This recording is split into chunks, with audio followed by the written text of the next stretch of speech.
পুরো মিছিলটা যে হচ্ছে এটা ইমাম হোসেনের ত্যাগের, উনি যে স্যাক্রিফাইস করেছেন এই সব কিছুই আমরা সবাই জানি। এখানে ঘোড়া যেটা হচ্ছে যে প্রথমে আপনারা যে ঘোড়াটা দেখছেন দুলদুল ধরা রাসূলুল্লাহর ছিল, রাসূলুল্লাহ সেটা ইমাম হোসেনকে সেটা দিয়েছেন, সেই ঘোড়াটা ইমাম হোসেনের স্মরণে এটা বানানো হচ্ছে।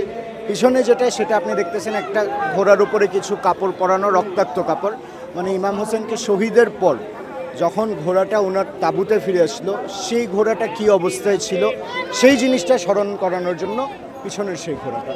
এখানে দুইটা ঘোড়া এইভাবেই আমরা মানে জাস্ট আপনাদের মানে সবাই যেন জানে যে পৃথিবীতে অ্যাকচুয়ালি ইমাম হোসেনের প্রতি কীরকম অত্যাচার হয়েছিল, কিভাবে ওনার মানে ওনার প্রতি ওনার ফ্যামিলিকে কিভাবে শহীদ করা হলো, এই সব কিছুই অ্যাকচুয়ালি মিছিলের মাধ্যমে এইখানে সব কিছু দিয়ে আপনাদেরকে জানানো, আমরা পুরো মুসলিম বিশ্বকে এই জিনিসটা জানানো। এটা অ্যাকচুয়ালি হচ্ছে যে এটা অনেকেই মান্যত করে মানতি করে যে তাদের যদি এই জিনিসটা পূরণ হয় তাহলে তারা ঘোড়ার পা ধোয়াবে। তো সেটা কেউ পানি দিয়ে ধোয়, কেউ দুধ দিয়ে ধোয়, সেটা তাদের পার্সোনাল বিলিভ, জাস্ট পার্সোনাল বিলিভের উপরে তারা এই জিনিসটা করে থাকে।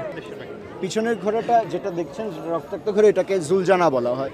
এই ঘোড়াতে করে ইমাম হোসেন গিয়েছিলেন, যুদ্ধ করেছেন, শহীদ হওয়ার পর এই ঘোড়া গায়ে রক্ত লাগার পর সেই ঘোড়াটা যখন ফেরত আসলো তখন ওনার বোন, ওনার মেয়ে তারা জানতে পারলেন যে ইমাম হোসেন শহীদ হয়েছেন।